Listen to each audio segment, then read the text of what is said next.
ಒಂದು ಕುಟುಂಬ ನೆಮ್ಮದಿಯಿಂದ ಬದುಕಬೇಕು ಅಂದರೆ ಆ ಕುಟುಂಬದ ಒಡೆಯ ದುಡಿತಾ ಇರಬೇಕು.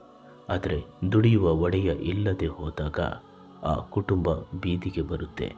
ಆದರೆ ಇಲ್ಲೊಬ್ಬರು ಸಂಧ್ಯಾ ಮಾರವಿ ಅನ್ನುವಂತಹ ಮಹಿಳೆಯ ಗಂಡ ತೀರಿ ಹೋದಾಗ ಆ ಕುಟುಂಬದ ಸಂಪೂರ್ಣ ಜವಾಬ್ದಾರಿಯ ಬೆಟ್ಟ ಸಂಧ್ಯಾ ಮಾರವಿಯವರ ಹೆಗಲ ಮೇಲೆ ಇತ್ತು. ತನ್ನ ಮಕ್ಕಳ ಉತ್ತಮ ಭವಿಷ್ಯಕ್ಕಾಗಿ, ಜೀವನದ ನಿರ್ವಹಣೆಗಾಗಿ ಅವರು ರೈಲು ನಿಲ್ದಾಣದಲ್ಲಿ ಕೂಲಿ ಕೆಲಸ ಮಾಡಲು ಪ್ರಾರಂಭಿಸಿದರು. ತನ್ನ ಬಗ್ಗೆ ನೋಡೋ ಜನ ಅದೇನೇ ಮಾತಾಡಿದ್ರು ಅದರ ಬಗ್ಗೆ ಅವರು ತಲೆ ಕೆಡಿಸಿಕೊಳ್ಳಲಿಲ್ಲ. ಜೀವನದ ಬಂಡಿ ನಡೆಸಲು ಸ್ವಾಭಿಮಾನದಿಂದ ಬದುಕುವ ಮೂಲಕ ಸಮಾಜಕ್ಕೆ ಮಾದರಿಯಾಗುವಂತೆ ಬದುಕುತ್ತಿದ್ದಾರೆ. ಈ ಮೂಲಕ ಅವರು ಭಾರತೀಯ ಮೊದಲ ಕೂಲಿ ಮಹಿಳೆ ಕಾರ್ಮಿಕ ಎಂದು ಹೆಸರುವಾಸಿಯಾಗಿದ್ದಾರೆ. ಸಂಧ್ಯಾ ಮಾರವಿ ಇವರ ಬದುಕು ಸಮಾಜಕ್ಕೆ ಸ್ಫೂರ್ತಿ ನೀಡುವಂಥದ್ದು.